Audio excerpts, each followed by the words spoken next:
Hi, everyone. It's Madison James. It is my favorite time of the year. It is October, Breast Cancer Awareness Month. I'm so excited to be kicking off Shine a Light on Pink.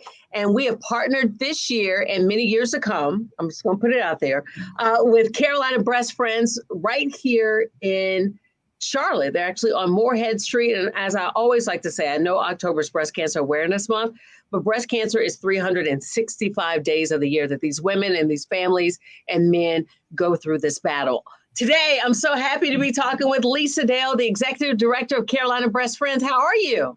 I'm doing great. Thank you so much for having us on today. Awesome. I'm so excited to be partnering with you guys. We're right down the street. Our offices are kind of close to one another. I know a lot of amazing ladies who have gone to Carolina Breast Friends, who have benefited from the Pink House, as they call it. That's what we've been talking about, the Pink House, which is a cool place. But Lisa, tell us a little bit about you guys and where you're located, because some people still don't know where this gym is right here in Charlotte. You know, we hear that often, and so it just continues to bring even more awareness to us that we need to get this message out here. So thank you so much for this opportunity. But we're located at 1607 East Moorhead Street. Our landmark is beside the Ronald McDonald House. That's a much bigger facility, so people, I think, recognize that. But we're next door, and it's called the Pink House. On the corner of Bromley and Moorhead. So a beautiful facility for people to come for support. How do they, when I say they, I know it's nurse navigators that help people find Carolina Breast Friends, because that's the story that everybody's been talking about. They get their nurse navigator, they go through the packet, and something about Carolina Breast Friends just stands out. And they go, you know what?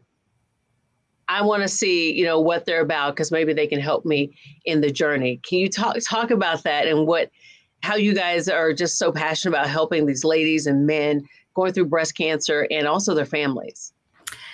So, as you referred, nurse navigators in both local healthcare systems are great partners of ours.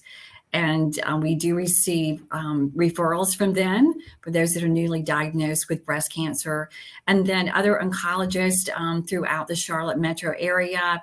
Again, awareness in the community. So people Google breast cancer support, they'll find Carolina Breast Friends pretty easily.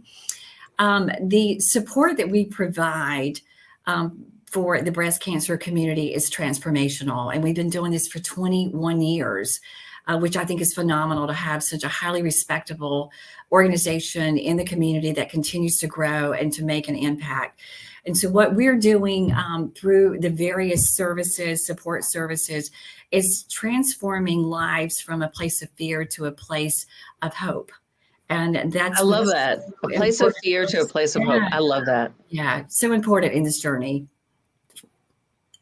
How did Carolina Breast Friends get started? Because it is local. There's only one, right here because sometimes I know in this space, there's so many, other places that support women with breast cancer, but this is right here, smack dab in Charlotte. And it's not just Charlotte. So if you live in Matthews or you live in Annapolis or Concord, you can still come. I want people to understand that. You can still check out Carolina Breast Friends. But how did this gym get started? So 21 years ago, a young woman by the name of Christy Adams Ebel was diagnosed with breast cancer at the age of 32. And during her journey, she realized the need to have support from those that, not just your family and friends, but others that are going through the journey or maybe have been through the journey that can provide insight and mentoring while going through that journey. So she, through her vision, wanted to establish a place in Charlotte that would service the community with mentoring, with bras, with bra prosthesis, social engagement, nutritional, educational classes that would really provide the extra support that's outside of the clinical area of breast cancer, support, navigation. And Carolina Breast Friends was formed from her vision, and other people began supporting that dream of hers. Unfortunately, she passed away at the age of 36, but because people were passionate, wanting to support this vision. Here we are, as I said, 21 years later, and this wonderful estate home called Carolina Breast Friends, the Pink House, continuing this work and building and expanding the services. We see thousands of people every year. And as you stated, it's well beyond the Charlotte metro area. We are in South Carolina. We are working with Piedmont Medical as well. And so Rock Hill, Fort Mill, those areas, north of Charlotte, south of Charlotte. And we service people that are outside of our area through our virtual programs, through our YouTube channel. We have a tremendous following through that. So people that are outside of Charlotte, North Carolina, South Carolina, out of state, they can follow our YouTube channel and see the educational sessions that we have, and those with therapists and oncologists. There's so many ways that you can still engage with us, even though you don't physically live close to the location. Now, can you talk about the programs that you have? Like, how does that work when somebody walks in, and typically I've been at the Pink House and family members are coming with them. What does that look like, once they get to the Pink House, to try to figure out what services that they need? So we recognize during the very beginning, just from pulling into the parking lot, getting out of your car and walking to the front door, turning the knob and walking in, that is a huge step of courage to say, I have this disease. I know I'm going to need these services. And for women in particular, I think it's really hard sometimes to say, I need help. Yep. And so what does that look like for me? Many times people coming in for the first time don't know what they need. They just know, I'm in an overwhelming situation. Someone please help me, outside of my medical team. So when they come in, and whether that's through a walk-in or they have set up an appointment with us through our website, carolinabreastfriends.org, or they call in, they come in for the first time and they will meet with our staff. We have a designated team members that work with first-time visitors. So they come in, they build out a profile, they listen to the newly diagnosed, and there's all kinds of emotions in that place, in that conversation. And so we provide a safe haven for them to be vulnerable and just share where they are. And then from there, we help them determine, based on their diagnosis, what's upcoming, whether it's surgery or they're about to go through treatment, and everyone has a unique journey. So we help them navigate what would be needed, we feel would be needed to help them with the next steps. And for those that come in and say, I don't really know what I need, I just need to breathe for a minute, we're okay with that too. Just do that, and we'll continue to stay in touch with them. But many times the first step after they come in is to connect them with a mentor, because almost everyone needs that and wants to have someone, as we like to say, gives the tips and tricks of the girlfriend. No one wants to be a part of this club, but if you are, to be able to have that connection with a mentor, a buddy that can help you, that may be 3 or 5 years ahead, to say, you've got this, and let me help you with some of these things that are feeling quite overwhelming at the moment. And again, you start to see the transformation happen step by step into a place of hope. How do people get involved with Carolina Breast Friends? Because sometimes if you don't have breast cancer, you can still help. So how do people get involved? I know you've got, events that you do where the public can learn more about you, but how do people really lean in to Carolina Breast Friends? And I love that you use the word lean in. I think this is an appropriate way to look at how people can really make an impact through our organization. So volunteering is something that we lean into and lean on because we're a small staff. So through our website, we have a volunteer tab that you can click, and we have a calendar that's usually 3 to 4 months out, that you can see events that are going on or a program going on that you may want to engage with us and say, I would like to give some hours towards that. Corporations, that we have a lot that are stepping up, especially in the past 2 years that I have been on board as executive director, to say, I want to bring my team. This is a team engagement opportunity for us, team building opportunity. So we have lots of activities that we can set up for, 50, 60 people, 100 people at a time. And whether we're able to accommodate that many here at the Pink House, we can bring it to the corporation or to a civic group or to a church or to a school. And so we have ways that we can customize volunteering opportunities.